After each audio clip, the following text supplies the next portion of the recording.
right, so I have finished my reread of The Final Empire, the first book in the Mistborn series. This is a reread. I read it for the first time. This is the only book I've read in the series in 2020.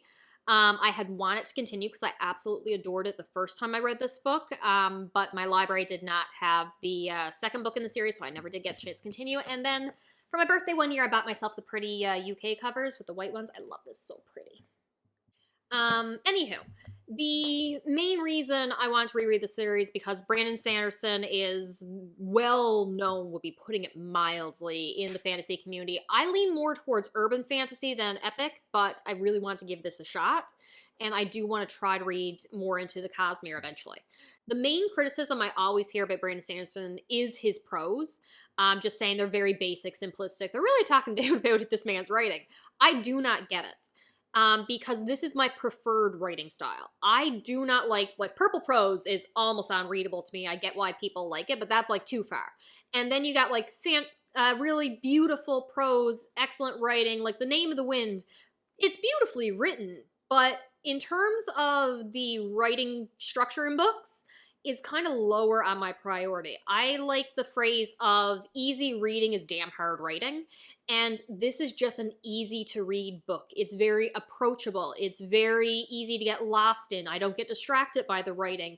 It's not fantastic in its descriptions and themes and all that, but it's also not so basic that it's also distracting. Like, I have read books where it feels like there's a gray wash in front of me because of how things are described, how the characters are acting. It just really feels muted. And this is just a beautiful middle ground, leaning more, in my opinion, towards good, that I can get lost in the world and the characters, and the writing is not distracting me. Again, immersible, approachable, good for a wide audience. This is my preferred writing style. I don't like anything overly flashy and focusing on the prose and the distinct words used. That's not my preference. I enjoy it when it's there, but it's not my preference. I am very much characters and plot reader. Depending on the situation, I like one over the other, and a good plot or a good character can override some other flaws in other series. Thankfully, I did not need that because I love both the characters and the plot in this so very much. It should not be just a surprise that with my username here that I chose, that I like tropes. I like a standard trope executed well, and I like a trope being subverted in some way. And this book really is just a good execution of different character tropes, but brought into being a full fleshed out character. I like the character who is distrusting and the simple character arc of learning to open up and trust others. I like the character arc of hatred towards this one group, and that hatred being blinding to everything else around and taking it too far. And you can either take it too far, or you can wind it in and realize and accept that there are grays to this situation, and that's really done extraordinary well. I love the characters in this. I love the magic system. So the basic premise is we have our main point of view character of Vin, who is a ska that is a group of people that have been discriminated against and abused for decades and generations, and they're just beaten down into servitude and very much not treated well. And she's part of this thieving group that's very much taking advantage of her, and it's not good, and it's distrusting, and the real fear of betrayal that is instilled upon her, and knowing that she can only trust herself, like that is a core part of who she is in this moment. But she runs into Kelsier, who is the most charismatic character I think I really read from in a long time. Like, he is very optimistic is the wrong word to describe him. He's confident. He has that, you can feel the darkness inside of him, and could easily be written as a villain if certain things didn't happen and he turns out to be fighting on the good side. And again, his goal and dreams being at the forefront of his mind, but also caring about those around him, but then his hatred towards nobility to the point that he's willing to sacrifice not innocent lives, but people in a desperate situation. If you are working for the Final Empire, if you are working for nobility, then you have turned your back on us, on your people, and therefore you deserve the same fate of nobility. And he views it as a clear black and white, where Vin comes to see everything's in more shades of gray. There are bad people on both sides. There are good people on both sides.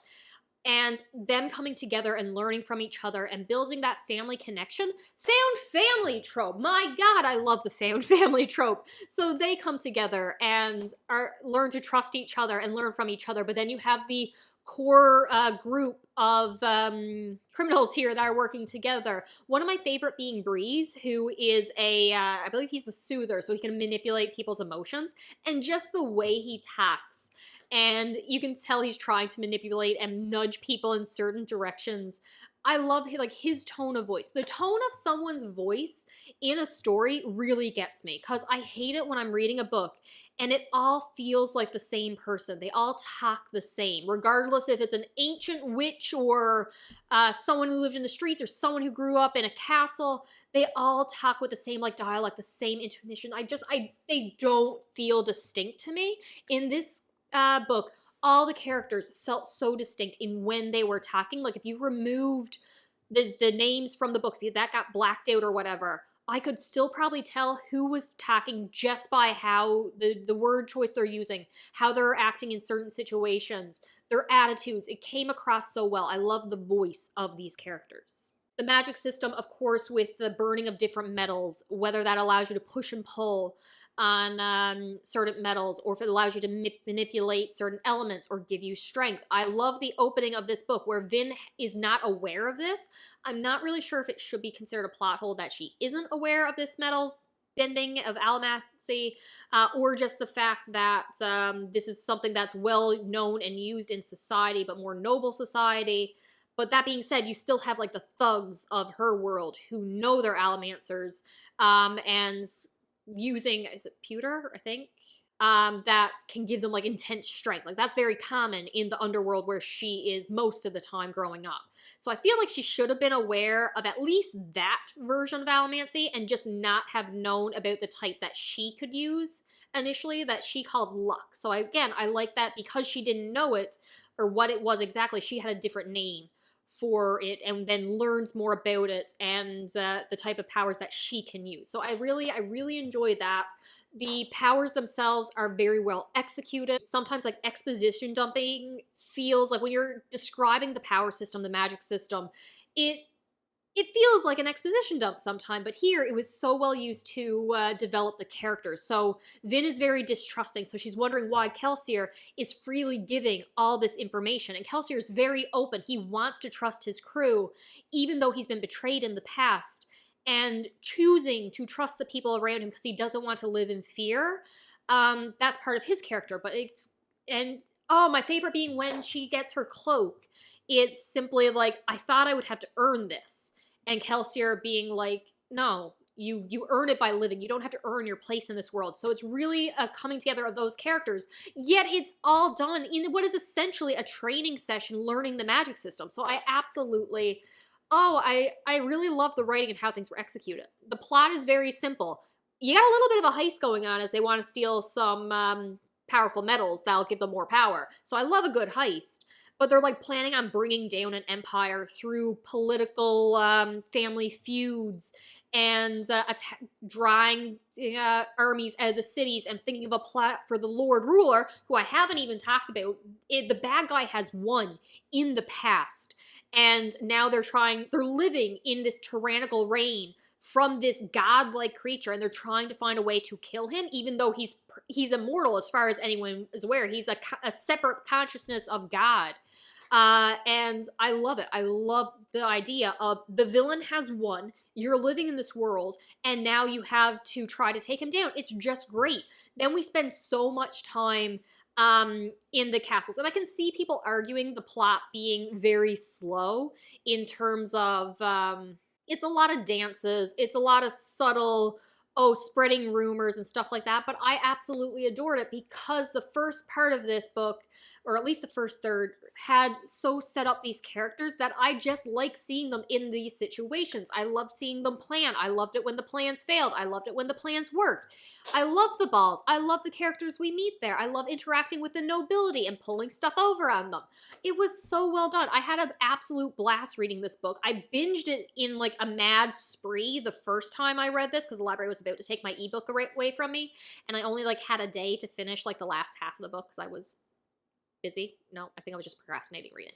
But besides the point, I couldn't remember a single thing about this book initially. So like a lot of stuff were like a surprise. I'm like, did I read this before? Am I sure I read this book before? But no, I had an absolute blast rereading this book, and I'm definitely continuing on the series. However, I need to read the Bloodsworn saga first.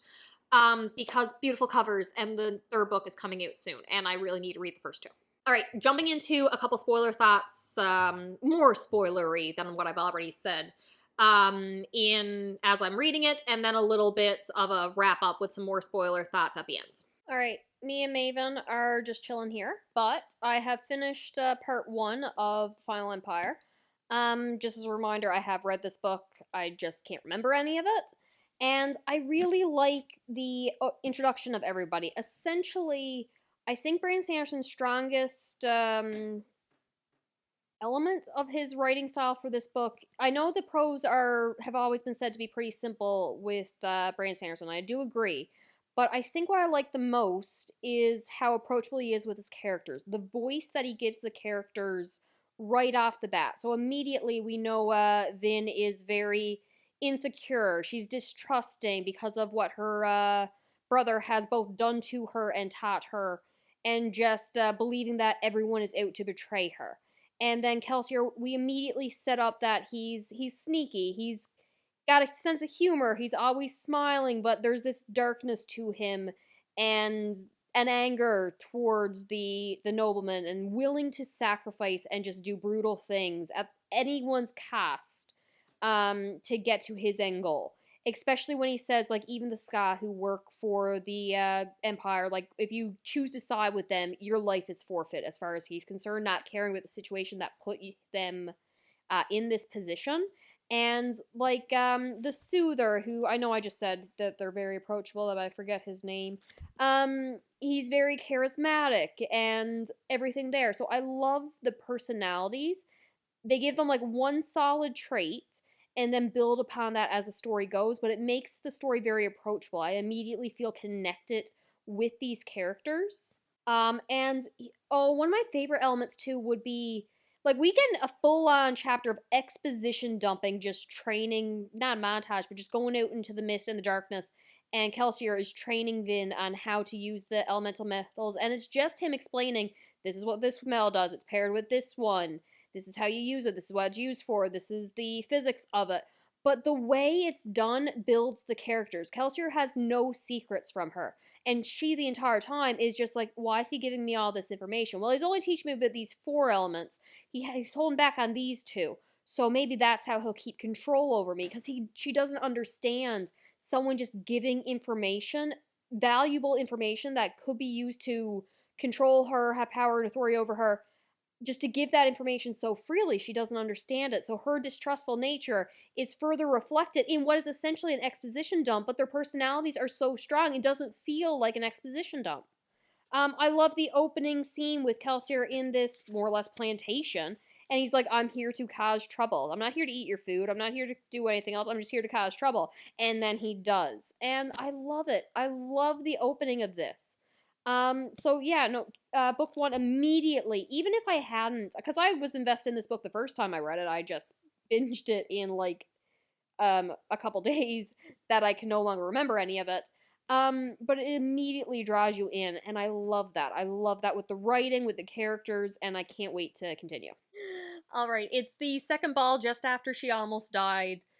With the Steel Inquisitors, and Ellen just dropped all his books down at her table, and I love him so much. I love him. I remember he was my absolute favorite, and I was worried the entire book of whether or not he would make it to the end. Oh, I love him so much. All right, how the hell did I forget he had a fiance? All right, I just finished part 2 and part 3. Absolutely loving it. I've forgotten, like, everything. Completely forgot till they got to the place where they got the book that I'm just like, oh yeah, they got attacked by, like, 3 inquisitors with the steel going through their eyes. Completely forgot about that. The journal that they find, which supposedly is written by the Lord Ruler. I can't remember if it actually is written by the Lord Ruler or if it's written by the original, like, hero destined to save the world or went off to save the world from the Well and the Deep. I don't know what either of those... I know the next book is Well of Ascension, so I'm assuming it's related to that journey, and something that they did on this journey prevented a worse evil, and that's what made him immortal, is what I'm going with. Don't actually know. Can't even remember. And I obviously haven't read the second book yet. But I don't remember if the book is told from a different person's point of view, and the Lord Ruler is actually someone in the group who betrayed the person who's writing it. I feel like that's what it is, but I can't remember. And we've just had the decimation of the army that they were building all this time. I 1000% did not remember that at all and was genuinely shocked when they got there. I shouldn't have been, because obviously if something's going according to plan, you can't expect it in a book to actually happen correctly. So when Needham decided, oh, let's go test the army, which we were specifically told to stay in the caves and not leave because we're a small army. There are bigger forces around us, but we can defend these caves because of the natural entry points and easier to defend this area. He goes out to fight a garrison and then gets destroyed by the neighboring town's army. Idiot. What, how many? Like 5,000 of the men that they had already collected or recruited? I hate Edom so much. I get Kelsier's upset because he gave them hope that they could do this divine, supernatural protection, build up their confidence that they thought that they could handle this. Maven agrees with me. You're not supposed to be up on the table. I just can't believe it. I can't believe it. And for the Ska who was in the original plantation to say this was a victory, that the entire army got slaughtered, the fact that you recruited this many people, you trained them to a point that they could even take on a garrison, this is rebellion like we've never seen since the Final Empire has taken over. This was a victory. It will give us hope for generations. And Kelsier just being like at the end, this was not a victory. I will show you a victory. So he's still planning on taking down the Final Empire, and I think I do remember how the ending of this book goes. But I'm really enjoying this reread, again, mostly because I've forgotten everything. Also, it's early April. It was sunny and warm and lovely yesterday. Why is there so much snow? I woke up to this. This wasn't here last night. I'm not in Newfoundland anymore. Why is this happening? I'm angry. I'm very angry. I love Ellen. This pretentious boy, he reads at parties. I like him, okay? Him and Vin have a cute little, like, YA romance going on. It's adorable. It's honestly adorable. And I remember the first time I read this, it's either going to be a cute little romance, and I'm all for it. Again, he just reads at parties. I like him. Or one of them's going to die, probably him, and it's going to be a tragedy. Either one was good for me. The camera is not in focus, and I don't even care. Focus. His father is part of the plan to assassinate him? Why the hell don't I remember this? I'm so angry right now. Like, obviously, him and his father don't like each other. Obviously, his father's fine and wants to give the head of the house seat heir to the cousin. I'm upset. I'm so upset. I know he's gonna be fine. I remember that. But still, how dare you? All right, one of the few things I remembered from my original read of this was Marcia's fate. I'd say I don't like it, but I love the trauma, but it's great writing, great storytelling, still hurts me. And Kelsier going to the pits of Hathsin and destroying all the crystals so they can't make the atium anymore, or can't collect the atium, or yeah, they also can't make it. Very cathartic, absolutely love it.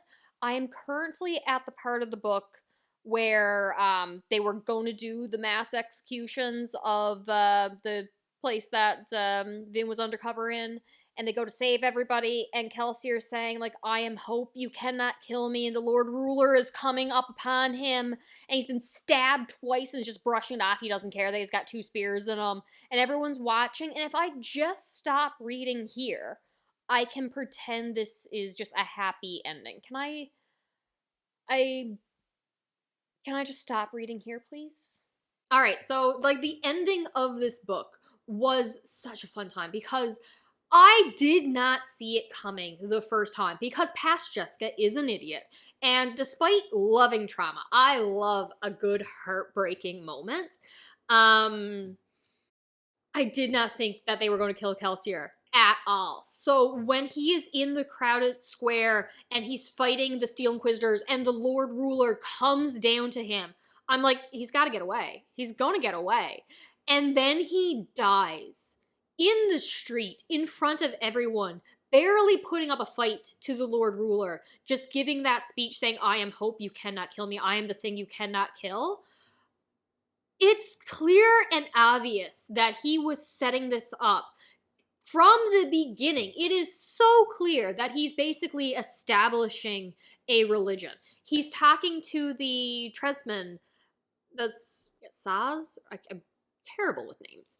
But like one of my favorite characters in this book who has a different relationship with metal that can instead store memories and power within it rather than gaining extra strength. So you're putting your own either memories or strength, eyesight, speed, into the metal, and then therefore you're just either decreased vision or weaker or younger or older for a couple of days or hours, however much you want to store is put in there, and then you have to deal without it for a while so you can take that energy later. So that's a cool aspect to the magic system that's complementary to the main magic system, but different and unique, and I love it. I love the two magic systems. But he really has a focus on religion, because when the Lord Ruler took over, he wiped out religion across the world, so only his religion will be the one that's used, only worship of him. So now the Terracemen are keeping that information safe, so when the Lord Ruler goes down, they can give back the religions that were lost.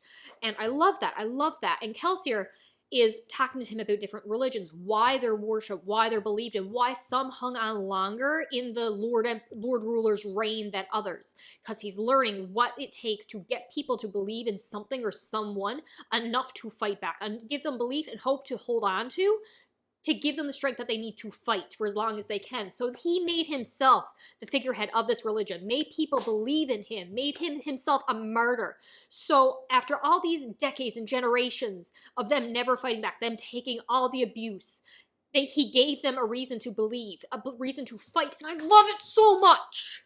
But yeah, I did not expect him to die. I loved him so much. To have the courage to kill off one of the greatest characters in your story, I love it. I love it so much. Thank you for the trauma. I love it so very much. It hurt my soul reading it a second time, and I knew it was coming.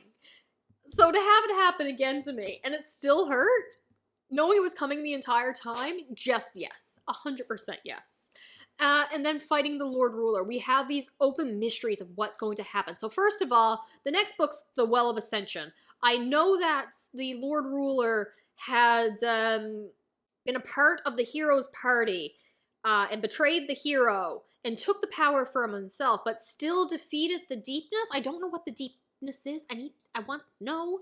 There's some correlation with the mist and the powers of Mistborns because they came around the same time. It just hasn't always been there, and you can get power from the mist, apparently, because there was some different power that Vin used to defeat him at the end, and I'm so intrigued in what is to come. So ordinarily, I don't like the David X Machina's new power coming to defeat the big bad in the last moment, but it feels earned because we know that there are other mysteries. We know there are things we don't understand.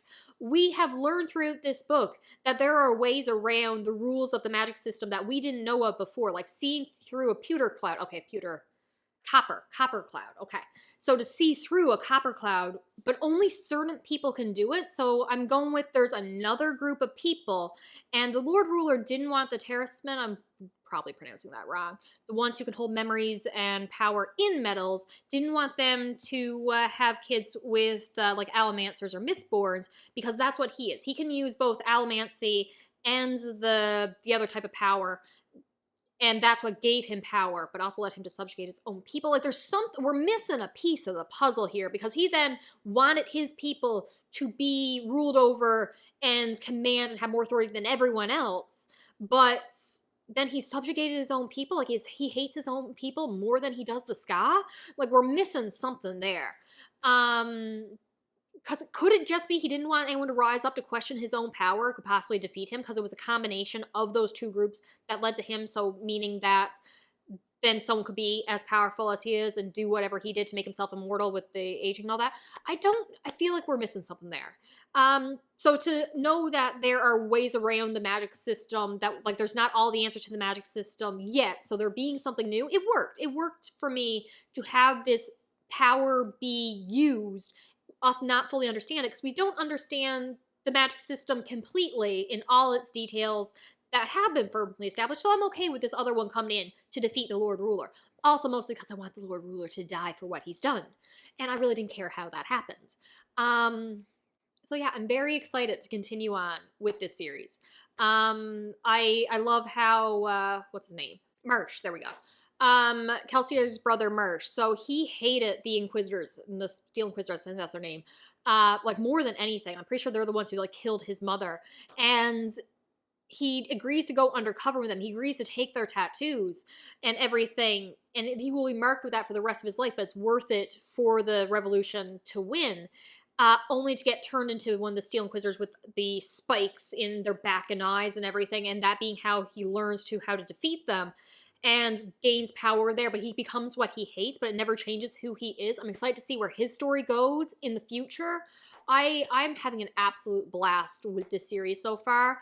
Between the characters, the world, the powers, I'm really enjoying it. All right, so talk to you later.